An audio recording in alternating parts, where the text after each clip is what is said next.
Helen Godden here from Australia, and I'm the International Ambassador for the Handi Quilter Sweet 16. And today we're doing a little segment called Short and Sweet, and I'm going to call this one Something Fishy. Bit odd, but what I'm going to do is show you how you can use some very basic quilting styles, hopefully some that you're already quite familiar with, like stippling and a few basic ones like that, but we can actually create a pictorial image, not just filling in the background like we often do, but actually use those basics to create a little fishy scene. So a little fish like Nemo swimming through the barrier reef with some coral, etc. So we're going to do all that with just some very basic quilting patterns. So I have drawn a little bit of a design on here with my marker, just so that I've got a little bit of placement. And over here I've got a little curve shape, and I'm going to use just my stippling.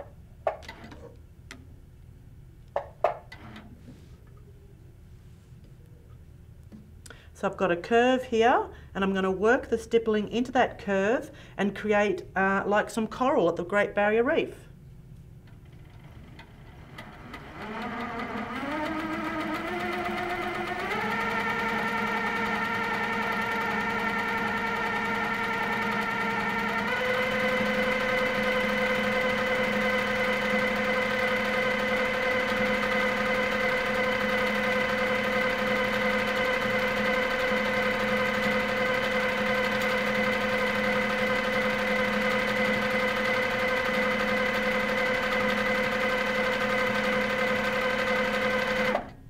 So you can see it's starting to look like some of that coral from the under the water there. If you have trouble with your stippling, what I suggest is you think about the letter S. Okay, stippling starts with S, and this is a continuous S shape is what we're creating when we're stippling, and that might help you get that smooth flowing line happening.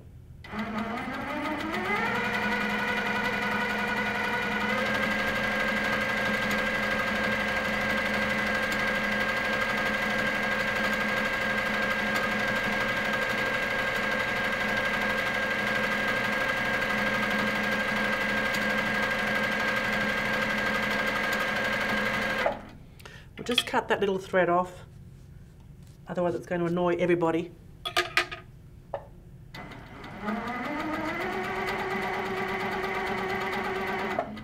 Now in this next section here, I've drawn a little shape down the bottom here to represent the bottom of the ocean, so a little sand bed. So we're going to have lots of pebbles and rocks in there, and I might even include a starfish or something like that.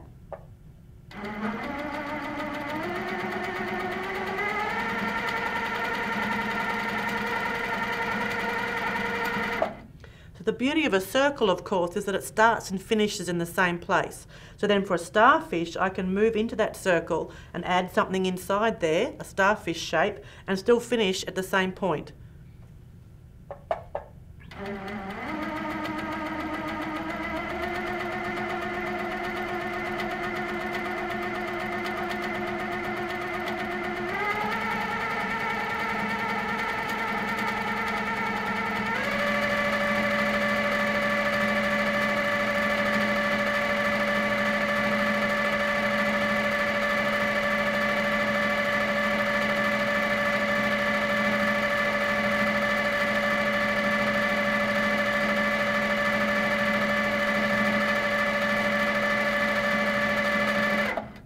So I've got a whole area here to fill up with bubbles and pebbles, which can get a bit crazy after a while. But the thing to remember when you're creating your bubbles, I'll just get my paper and show you.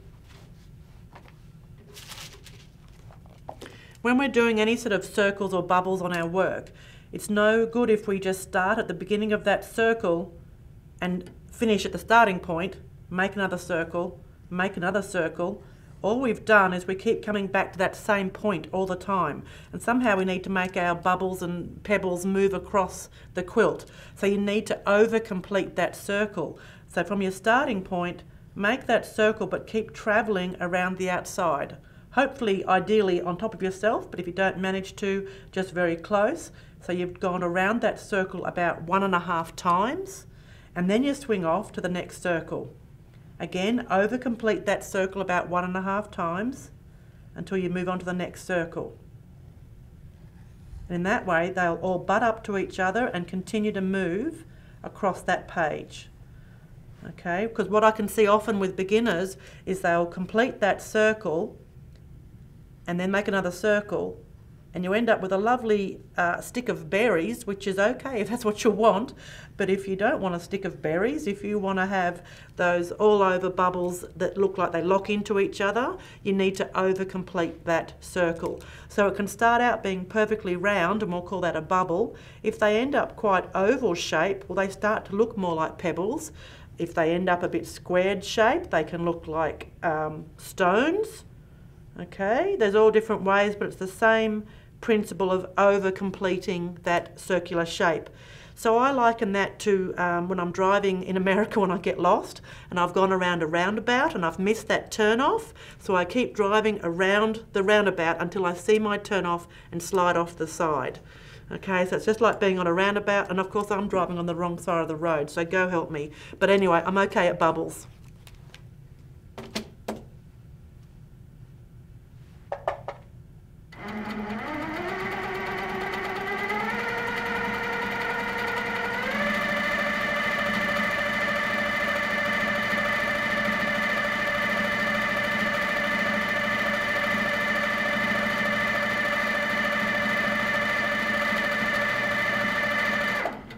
So I'm just going to scoot over to this area here.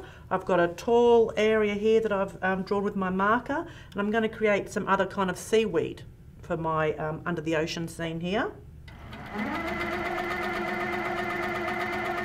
So this one is like the stippling again, but we're going to really elongate the in-between areas of that stippling. So rather than it being a little tight curve, it's going to be long, elongated shapes.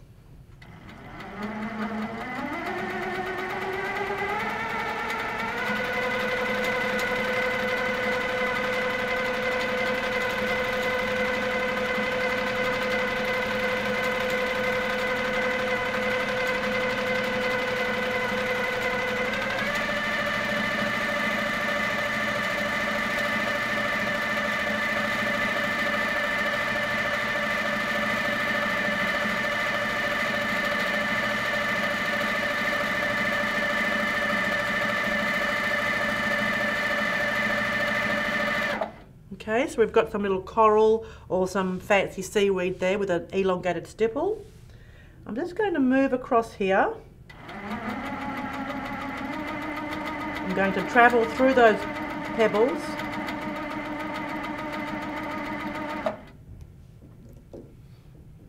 And on here I have drawn a little skeleton for myself, a little shape there. And this design is going to be a different kind of seaweed, but it's based on a design I call stack of rocks. Still based on stippling, so you're going to love this one.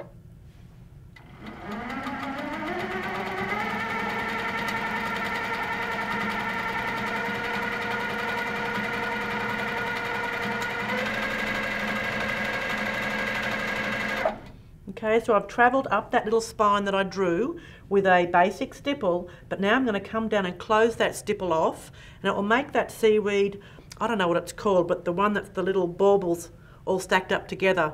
When we were kids, we used to go to the beach and pop those at each other and sort of shoot them at each other. I don't know what that seaweed's called. You might know what it's called.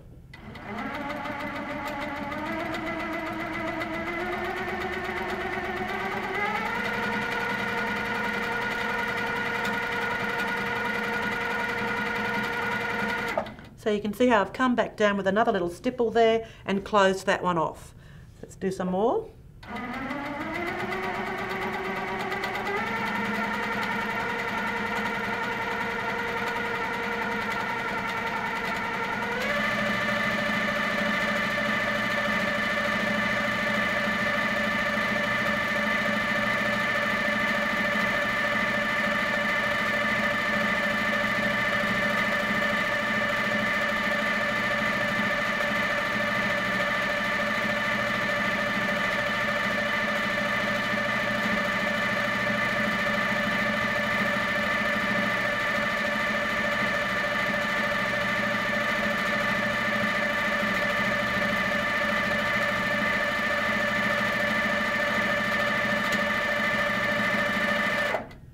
There we go, that's a bit of fun. And that marker, when at the end of the day, I can iron that away, and so that marker's gone. But it certainly has helped me with the placement of where I wanted that seaweed to go. So for this next one, I'm going to create a sort of ribbon seaweed up the side here, and that's based on just a very gentle curved line, which can be used in a vertical manner, will look like seaweed, or in a horizontal way will give us our waves across the top of the water.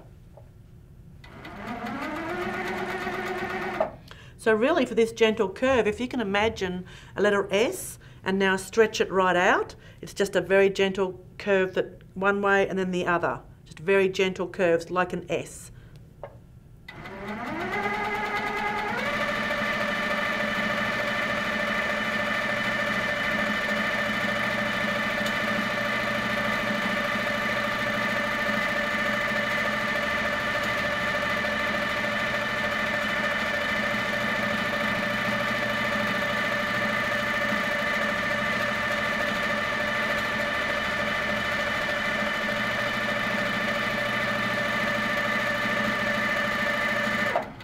Now we've got some lovely seaweed there. That's the great thing about doing an under the ocean scene, because everything can just move or float. You're not worried about gravity as such in underwater scenes. Particularly great for applique, because you know, fish and turtles and things can just be put anywhere. So that same pattern there would absolutely work for some you know, waves or water across the top. But I want to show you just one more thing. There's a little school of fish coming along. Just wait till I stitch up there.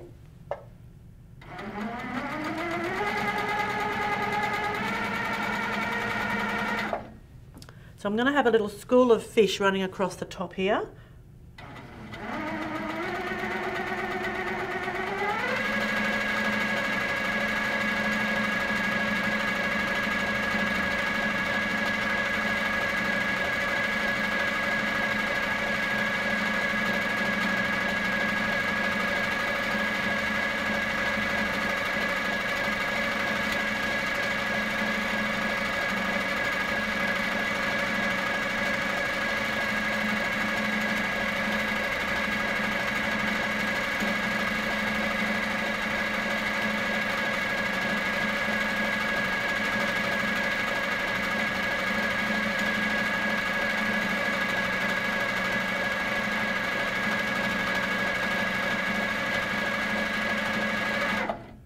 So that certainly is something to practice on paper, is how to make that little fish shape.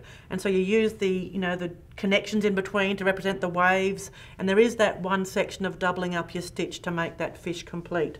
So there we go. And then ideally in this one, you might have a applique or something here of a fish, but you've now created a little underwater scene. You could add some bubbles for the fish coming up here and add some more waves across the top. But there you have it. You've used your basic quilting skills and created a little pictorial piece that's a little bit fishy. Thanks very much, and we'll see you next time.